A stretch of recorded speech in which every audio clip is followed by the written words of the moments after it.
Bonjour à toutes et à tous, j'espère vous retrouver en pleine forme.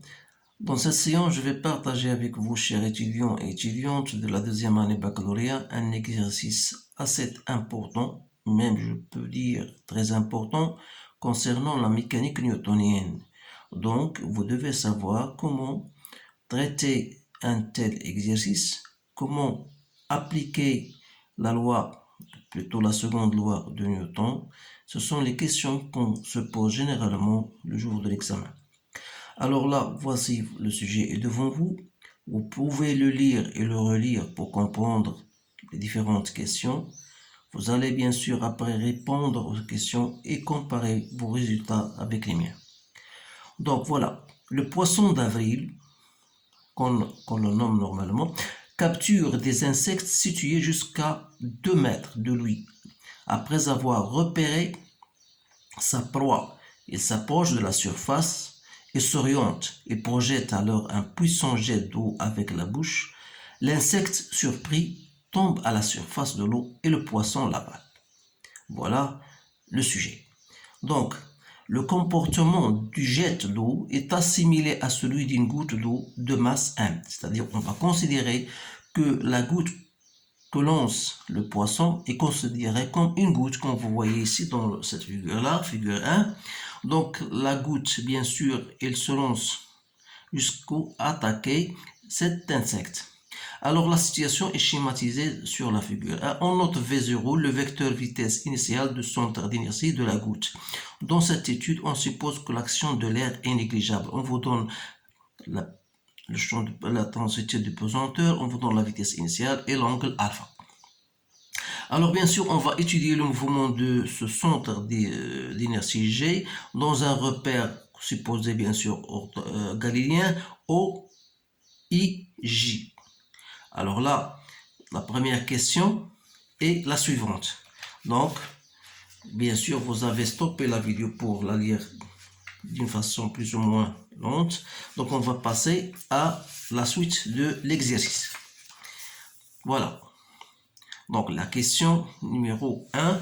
Qu'implique la phrase « l'action de l'air est négligeable » pour le bilan des forces? Donc, lorsqu'on néglige une force normalement, là, parce que la goutte, lorsqu'il était lancé d'un point haut, elle doit être normalement soumise à l'action de l'air, à son poids, à la poussée d'Archimède, etc. Donc, puisqu'on a négligé l'action de l'air, ça veut dire que la goutte d'eau en question n'est soumise qu'à son poids. Alors là, en ce qui concerne le bilan des forces, on aura le bilan des forces, c'est le poids uniquement. Vous savez encore que lorsqu'on lance par exemple une pierre du haut en bas, lorsqu'il est soumis à son poids uniquement, on dit qu'il est en chute libre. Alors là, lorsqu'on va bien sûr appliquer la seconde loi de la dynamique, de la loi de Newton, lorsqu'on va dire la somme des forces égale à M gamma, MA, ça veut dire on va tenir uniquement de son poids égale à MA. Voilà la réponse à la question 1. J'ai répondu d'une façon orale que vous pouvez bien sûr la saisir et l'écrire. Maintenant, je vais passer à la deuxième question. Appliquer la loi de loi, montrer que les lois horaires du mouvement centre d'inertie de la goutte sont, voilà, les coordonnées du vecteur vitesse, les coordonnées selon l'axe OX, selon l'axe OY, les coordonnées du vecteur position, ce sont X et Y, et bien sûr, ce sont, voilà, les questions qu'on pose généralement. Alors là, qu'est-ce qu'il faut faire? Tout simplement, il faut faire la projection de cette relation vectorielle sur l'axe OI, puis sur l'axe OJ. C'est-à-dire que la projection du poids selon l'axe OI, le poids, bien sûr, c'est, voilà, c'est le poids qui est perpendiculaire à l'axe OI. Ça veut dire que sa projection sur l'axe OI est nulle. Et par conséquent, on va dire que AX est égal à 0.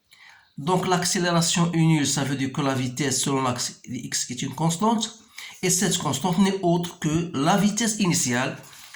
Voilà la composition, ou bien la composition de la coordonnée de la vitesse, vecteur vitesse, sur l'axe des x, c'est V0 cosinus de alpha. Donc voilà, V0 cosinus de alpha, bien sûr. Donc, selon l'axe y, qu'est-ce qu'il faut faire? Alors là, j'ai sur l'axe OJ, AY égale à quoi? Égale, voilà, AY, c'est quoi? C'est l'action de la pesanteur G, donc il est dirigé vers le bas. Donc AY, donc Y, G est de sens contraire à J, donc on aura AY égale à moins G, c'est-à-dire que VY égale à moins GT, et par contre, voilà, VY. Et par conséquent, on aura X de T égale à V0 cosinus de alpha plus X0. Alors, X0 dans notre cas, c'est l'abscisse à l'instant T égale à 0. Puisque G coïncide à l'instant T égale à 0 avec O, ça veut dire que X0 égale à 0. Alors là, il faut faire très attention aux conditions initiales. Parce qu'il ne faut pas apprendre ceci par cœur, il faut bien les maîtriser. Alors que Y en fonction de temps, c'est l'intégrale de cette équation-là. C'est-à-dire que j'ai oublié ici, bien sûr, Vy, on a dit que est égal à moins GT, plus quoi? Plus V0, c'est-à-dire la vitesse initiale à l'instant t égale à 0, dont la coordonnée, bien sûr, c'est V0 sinus de alpha. Donc je dois mettre ceci, donc V0 sinus de alpha. Alors ici, l'intégration de Vy, ça me donne moins 1 demi gt au carré, plus V0 sinus de alpha, t plus une constante qui est y0. De la même manière, y0 égale à 0. Voilà la réponse à cette question qui s'applique même, qui coïncide avec nos résultats. Donc maintenant, je dois chercher, normalement, il y a une question indirecte, si vous voulez, il y a une question que je peux ajouter, l'équation de la trajectoire. Alors là, je vais vous faire, bien sûr, parce que cela, toujours, vous devez le faire, soit d'une façon directe, soit d'une façon indirecte, parce que c'est une question qu'on doit utiliser après. Alors là, on a x, c'est quoi? C'est V0 cos de alpha. Toujours, j'ai oublié quelque chose, donc j'ai oublié ici t. Voilà, x de t, c'est l'intégrale, bien l'intégration de V0 cos de alpha, donc c'est V0 cos de alpha fois t. Donc de la question de l'équation 1, je peux en tirer t égale à x sur V0 cosinus de alpha. Alors, si je remplace ce t dans l'équation y, j'obtiens l'équation de la trajectoire y en fonction de x, c'est moins g sur 2 V0 au carré cos carré de alpha x au carré plus x tangente de alpha. Donc ça, c'est une question que j'ai répondu, question supplémentaire. Donc vous devez savoir comment écrire ou bien trouver l'équation de la trajectoire. Maintenant, la question 3. Le poisson, voilà, le poisson vise à ce que la goutte percute l'insecte horizontalement. Dans la suite de cet exercice, cette condition est satisfaite. Qu'implique cette condition? Alors là, vous devez savoir que ça veut dire cette question, parce que on vous dit voilà, la goutte percute l'insecte horizontalement, c'est-à-dire que la goutte elle vient après ici comme ça et il s'incline et va attaquer, si vous voulez, lorsqu'il va attaquer cet insecte, ça veut dire il se fait horizontalement, ça veut dire que la vitesse de la goutte normalement, voilà, qui est V0, sera perpendiculaire, si vous voulez, à l'axe Y et sera uniquement confondu avec l'axe des X. C'est-à-dire, autrement dit, on va écrire cette phrase-là. Donc, ça veut dire que la vitesse Y égale à 0. Donc, qui dit Vy égale à 0, ça veut dire quel sera le temps nécessaire pour que la goutte attaque, bien sûr, ou percute l'insecte. C'est-à-dire, il y aura un temps bien déterminé. Donc, Vy égale à 0, d'après notre équation déjà trouvée.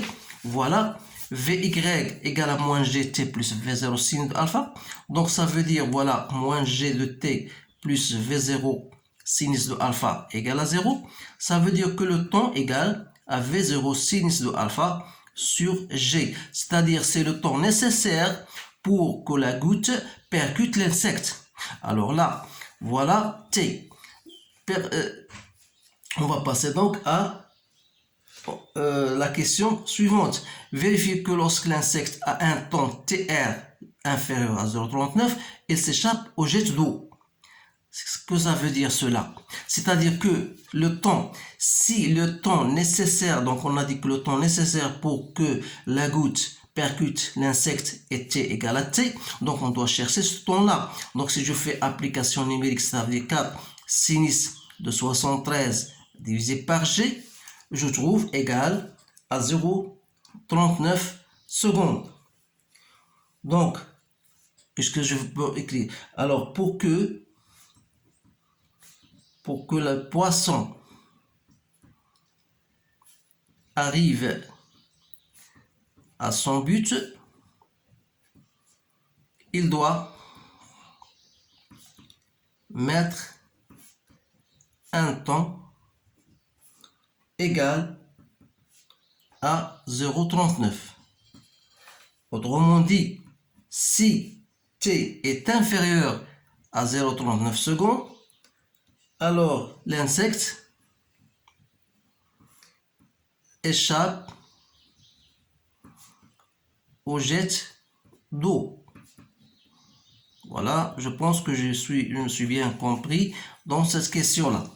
Alors là, on déduit la valeur de la distance D indiquée sur la figure. Alors, cette distance D, ça représente, voilà, c'est lorsque la goutte arrive à son but, c'est-à-dire x égale à D. Or, d'après notre équation, on a déjà trouvé x, c'est-à-dire l'équation horaire x de t, on a trouvé égal à V0 cosinus de alpha fois t. Alors, lorsque x au temps t déjà égal à 0,39 secondes, ça veut dire que ce x-là soit égal à d, c'est-à-dire V0 cosinus de alpha fois t. Alors, d n'est autre que 4 cos de 73 fois 0,39, c'est-à-dire que d égale à 0,45 mètres. Voilà la réponse à ce sujet-là. Je trouve que c'est un sujet très intéressant, donc dans lequel vous trouvez, ou bien vous allez comprendre comment trouver les équations horaires, l'équation de la trajectoire, comment appliquer en général la seconde loi du Newton. Alors, je vous remercie de votre attention et je vous dis au revoir.